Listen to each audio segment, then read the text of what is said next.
சொல்லு. வணக்கம் மக்களே. என் பேர பிள்ளைங்கள்லாம் ஃபாரின் போகிறேன், அங்கே போய் படிக்கிறேன், இங்கே போய் படிக்கிறேன்னுட்டு சமைக்க தெரியாமல் எப்படி எப்படி இப்படின்னு கேட்குதுங்க. அதனால் இன்றைக்கி பூண்டு போட்டு குழம்பு வச்சு காமிக்கிறேன், தெரிஞ்சுக்குங்க. பிள்ளைங்கள்லாம் தெரிஞ்சுக்கிட்டு ஈஸியாக சமைச்சிட்டு ஒரு வாரத்துக்கு 3 நாள் 4 நாளைக்கு வச்சுக்கிட்டு சாப்பிட்லாம். எப்படின்னு தரேன். நெல்லிக்காய் அளவுக்கு ஒரு புளி, லெமன் சைஸ் புளி எடுத்துக்கணும்.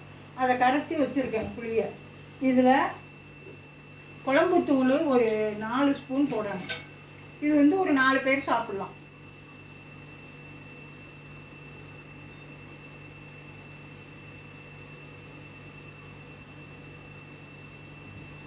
இது மிளகாய் கொத்தமல்லி எல்லாம் சேர்த்து கலந்து அரைச்சி வச்சுருக்கிறேன். அதனால் கொஞ்சம் உப்பு போட்டுக்கணும். அடுத்தது இந்த அளவு உப்பை போட்டுக்கணும்.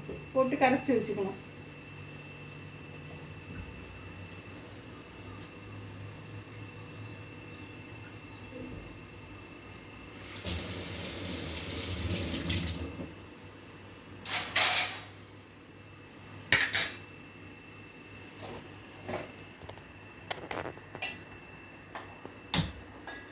சமைக்க தெரியாமல் வெளிநாட்டில் போய் இருந்துக்கிட்டு சமைக்க தெரியாமல் கஷ்டப்படுதுங்க. அதுக்குனால போட்டு விடுவோம் பூண்டு குழம்பு எப்படி வைக்கிறதுன்னு அப்படின்னு. இந்த அளவு மிளகு, இந்த 2 பூண்டு உரித்து வச்சுருக்கிறேன். அதான்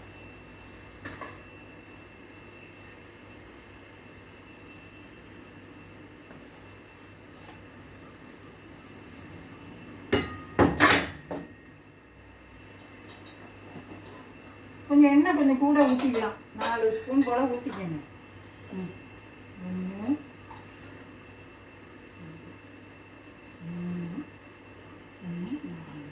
4 ஸ்பூன் ஊற்றிக்கலாம். ஊற்றிட்டு கொஞ்சோண்டு கடுகு, 1 ஸ்பூன் கடுகு, கொஞ்சோண்டு உளுத்தம்பருப்பு. வாசத்துக்கு தான் இதெல்லாம். 1 ஸ்பூன் ஜீரகம் பார்த்துக்கோங்க. இவ்வளோ தான் ஜீரகம். ஜீரகத்தையும் போட்டு நல்லா வறுத்தோன்னே இப்போ வெடிக்குதா, இப்போ மிளகு போடணும். மிளகு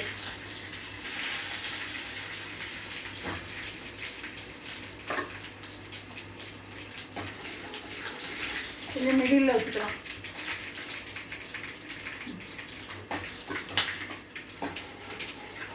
மிளகு விட்டோன்னே பூண்டை போடணும்.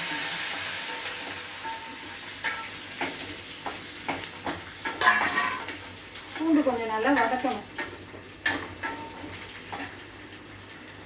கொஞ்சோண்டு உப்பு போட்டோம்னா நல்லா சீக்கிரம் வதங்கிடும்.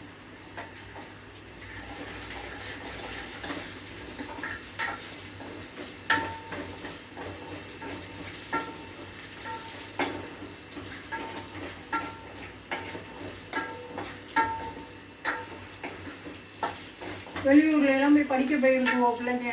அங்கே போய் இருந்துக்கிட்டு சமைக்க தெரியாமல் ரொம்ப கஷ்டப்படுத்துங்க. அதனால தான் ஈஸியாக என்ன செய்யலாமோ அதை எல்லாத்தையும் நான் சொல்கிறேன். இதை தான் வதக்க வேண்டியது தான். அப்படியே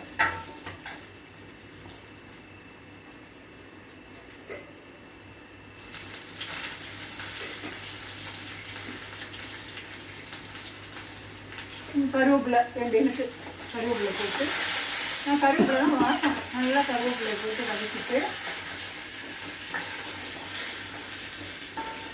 பூண்டு நல்லா வதங்கணும். நல்லா பொண்ணு நிறமாக வந்தோடனே நல்லாயிருக்கும் இந்த குழம்பு. அவ்வளோதான். இது ஒரு 4 பேர் சாப்பிடலாம். இதுதான் பூண்டு குழம்பு. அவ்வளோதான். பேசோன்னே இறக்க வேண்டியது தான். இது மாதிரி செஞ்சு சாப்பிடுங்க. பிள்ளைங்களுக்கெல்லாம் ரொம்ப இதாக இருக்கும், உபயோகமாக இருக்கும். அப்படிங்கிறதுக்காக இந்த பதிவை போடுறேன். வணக்கம்.